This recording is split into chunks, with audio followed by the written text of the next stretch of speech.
वो अभी उसने सारी बातें बताई। और सर कैसे कंप्लीट होगा बैकलॉग, कब मेरे नंबर आएंगे, कितनी मेरी जेई में रैंक आ जाएगी, क्या मैं 4 महीने बचे हैं एडवांस में। तो मैंने क्या किया, पहली चीज तो वो जिससे बात करता था उन दीदी को फोन मिलाया, बिकॉज बहुत सारे बच्चे होंगे ऐसे जरूर जो कि पढ़ना चाहते हैं बट किसी कारणवश पढ़ नहीं पा रहे।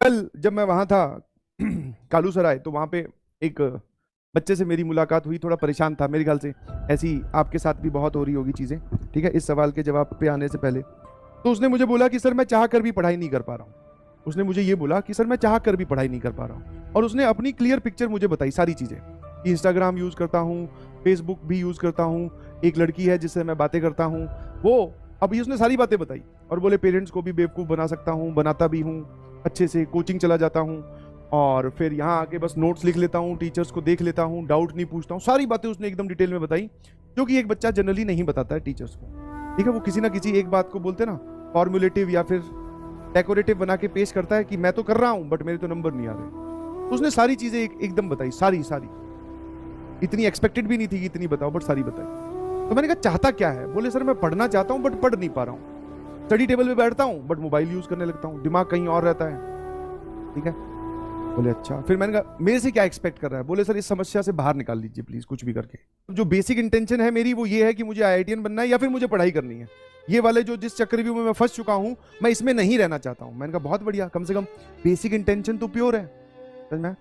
तो मैंने क्या किया, पहली चीज तो वो जिससे बात करता था उन दीदी को फोन मिलाया। मैंने कहा बेटा देखो ऐसे है कि हाँ, वो उसकी स्ट्रीम की नहीं है, शायद कॉमर्स की थी। मैंने कहा बेटा देखो आपको क्या करना है, अभी थोड़े दिन के लिए ये सब चीज़ों को होल्ड कर लीजिए प्लीज़, ठीक है। हाँ, आप इनको डिस्टर्ब मत करो, ये तुम्हें डिस्टर्ब नहीं करेगा, करता है तो मैंने वहाँ पर किसी का नंबर दे दिया। मैंने कहा इसको फ़ोन कीजिए, अगर आपको ये फ़ोन करता है तो मैं आपके पेरेंट्स को फिर इन्वॉल्व कर लूँगा।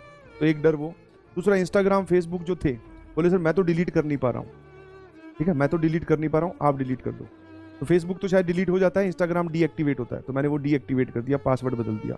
उसको बोला कि भैया अपने मोबाइल नंबर पे या मेल वेल पे ओटीपी वगैरह आए तो वो चेंज मत करना, ठीक है ना। अब ये सारे काम मैंने अपनी तरफ से करके दे दिए। उसके बाद में मेन बात पे आते हैं, ठीक है, जो लोग पढ़ नहीं पा रहे हैं। तो मैंने उससे पूछा तेरा थॉट प्रोसेस क्या है? उसने बोला कि सर आप पहले मुझे सही कर दो, मतलब कि ये सब सिचुएशंस आप पहले क्या कर दो, सही कर दो, मतलब करेक्ट कर दीजिए सिचुएशन को नॉर्मलाइज कर दीजिए, फिर मैं अपने आप पढ़ने लगूंगा, ठीक है, पढ़ने लग जाऊंगा, यही है।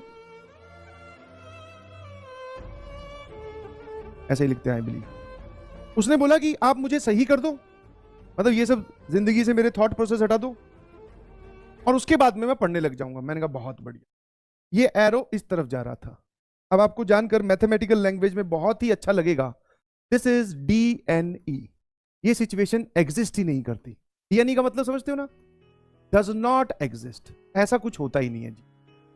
किसी भी लाइफ की सिचुएशन में कभी भी कुछ भी आपके साथ हो जाए, कभी भी आप एक थॉट, जिसको बोलते हैं अपने विचारों के समुद्र में डूबे हुए हो, आप नाकामयाब होते जा रहे हो, या फिर आप बैकलॉग के नीचे दबे पड़े हो, बहुत सारी चीजें। तो हम लोग, सभी लोग, दिस इज ह्यूमन टेंडेंसी, हम वेट करते हैं सही मूवमेंट का, पल का।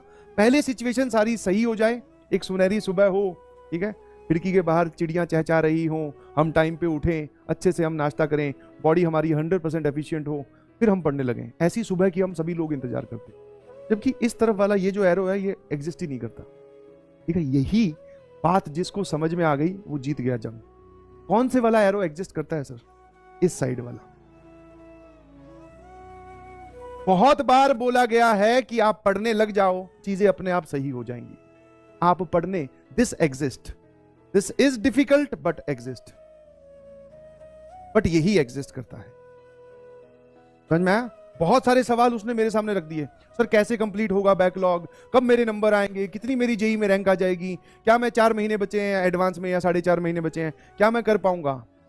ये सारे सवाल उसके सामने, मतलब वो पहले ही इन सब सारे सवालों का जवाब आंसर जानना चाहता है, फिर वो पढ़ने लगेगा। मैंने कहा ऐसा कुछ है ही नहीं, this direction is not exist. आप इसको ढूंढ रहे हो, एग्जिस्ट ही नहीं करती तो मिलेगी कहां से? इस वाले में मूव कीजिए। अब समझ में आ गया। पहला टास्क ये है, कॉम्प्लीमेंट्री टास्क आपको ये मिलेगा। आप पहला ये बना के बैठे हो, कॉम्प्लीमेंट्री वो मिले, ऐसा होता ही नहीं है। जो भी इंसान उस तरफ, फिर मेरे को लगा कि ये बात क्लास में एड्रेस करनी चाहिए, बिकॉज बहुत सारे बच्चे होंगे ऐसे जरूर जो कि पढ़ना चाहते हैं बट किसी कारणवश पढ़ नहीं पा रहे हैं। Start with your favourite subject, favourite topic, notes making and video watching. Start कीजिए इस काम से, और इस काम को करीबन करीबन आप 2 हफ्ते तक लगातार कीजिए बिना किसी दूसरे थॉट के, और ये काम अब आप खुद ही कर सकते हैं। उसके बाद में आप देखोगे कि आप सही होने लगे हो। धीरे धीरे धीरे धीरे 1 महीने बाद में आप देखोगे कि आपको सवाल सॉल्व होने लगे हैं। फिर आप देखोगे कि आपसे डीपीपी मॉड्यूल के क्वेश्चन भी सॉल्व होने लगे हैं। फिर आप देखोगे कि आपके नंबर भी आने लगे हैं धीरे धीरे। बहुत दूर है ये नंबर तो, बट हाँ, स्टार्टिंग फेज इज दिस।